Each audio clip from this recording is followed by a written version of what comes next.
Here's where I stand. Be curious what you think. Really don't care. Because send the nice letters, say what you want to say right now, because when you get the power next year, when you have the majority, send the marshals, go pick her behind up and bring her in. I mean, yeah, hold her in contempt and all that's a process, but there's a lot of authority behind the gavel that you will have next year versus right now. So if I'm the Dems, I'm not going to sweat the noise from Trump on this right now. Do the pro forma official stuff that you got to do to hold the place marker on we want Pam Bondi. But as Representative Garcia says, I don't care if she's an attorney general or a private citizen. You got stuff we want to know. Yeah, look, Todd Blanche is a lawyer himself. He was Donald Trump's personal lawyer.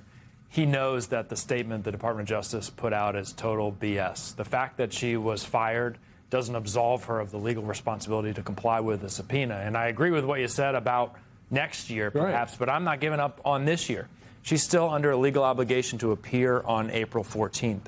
And we're going to hold her and Chairman Comer to account to make sure that that happens. And we have tools today in this Congress that we could pursue, just as the Republicans attempted to pursue with respect to the Clintons. Yeah. So we're not going to take any of that off the table. Our expectation is she comes in and answers questions. I think it's reasonable for us and the American people to ask, why doesn't she want to come in and answer questions? What does she have to hide? Do you have enough Republican support yet, or at least that you know of, to actually be successful in holding her in contempt of Congress? I think it's very plausible that we will. We had a bipartisan vote on the committee to issue the subpoena. Today, Congressman Khanna and Congresswoman Mace sent a letter to Chairman Comer saying they both expect that the subpoena be complied with and that he, Chairman Comer, hold her to account with respect to the subpoena. I think if we got a vote on the floor of the House for contempt, it'd be a very difficult vote for a number of Republicans, especially given the fact that Donald Trump already fired Pam Bondi. Right. You know, first of all, I'm in the Michael Steele camp here. I'm like, just holler in when y'all get the gavel. But I want to drill down on the Department of Justice essentially saying we don't have to comply, right? Like what they are doing is they are redefining or attempting to redefine what oversight actually looks like. They are trying to set the agenda here, and they are trying to set the rules. And I think that's dangerous, Congressman, because if they can get away with it on this, they will continue to get away with it on all of these other things, not just the Department of Justice, but the Department of Homeland Security, right? The DOJ, the DHS, ICE, we can go down the line with all the acronyms. Oversight, the people who need oversight don't get to decide what oversight looks like. Right. The Congress is who gets to decide what oversight looks like. So take me to January 2027. Let's just say Democrats in the House do have the gavel. What are y'all doing first? Well, with respect to Pam Bondi, assuming she hasn't appeared by then, I certainly hope she will, we would need to reissue the subpoena. And then if she fails to comply with the subpoena at that point, hold her in contempt, either civil contempt, which would go through the courts, or criminal contempt, which would go through the Justice Department and be referred to them to decide whether they want to prosecute. We'd have to pursue perhaps both of those options. But I think we can do that this year with Pam Bondi if she doesn't appear on April 14th or sometime in the very near future. Yeah, you know, and I think that's an important consideration. And I take up your point, Congressman, about where Republicans could land on this. Jackie brought up. I thought Ro Khanna and Nancy Mace today issuing an objection letter to James Comer on this point, noting the removal of Pam Bondi as Attorney General does not diminish the committee's legitimate oversight interests in seeking her sworn testimony or the need for accountability and information about files withheld from the public by the DOJ.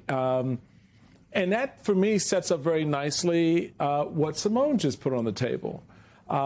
This is sort of a counter response, a pushback against this idea that the administration wants to come in and redefine oversight. That's right. And so to your point about there may be some Republicans there, that first foot forward in that framing is Nancy Mace. Yep. That, standing with Ro Khanna, who's not been shy about, and like yourself, where all this needs to go, and to have her stand up in a letter saying, yeah, she needs to come up and appear, is pretty powerful. Look, Congress passed a law. It said the Epstein files need to be released to the public. Here are the limited categories of things that can be redacted. The Department of Justice, and Pam Bondi was responsible for the Department of Justice during this time, did not comply with the law. It is a legitimate oversight responsibility of the United States Congress to figure out why the law wasn't filed. Who made the decision? I want to know who made the decision to illegally redact certain documents, especially those that were embarrassing or worse for Donald Trump. Is that someone who can be held accountable once you know who that person is? Absolutely, yeah. And if that person is Pam Bondi, then we'll have to hold her accountable. But she knows. She was in charge. I mean, meaning if it wasn't Pam, it was someone in the White House itself. That's right. In the administration. That's right. The law is very clear. So if someone directed someone else at the Department of Justice to not follow the law, that person will be held accountable.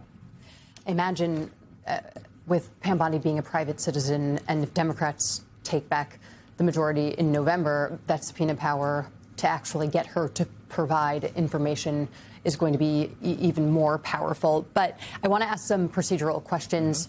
One, some of the documents that survivors claimed were missing in the release of the files, such as transcriptions of interviews that they had conducted with the FBI about people as witness statements. Exactly. What have those been released yet? What's the status of negotiations with the Justice Department on getting and identifying those sorts of missing items?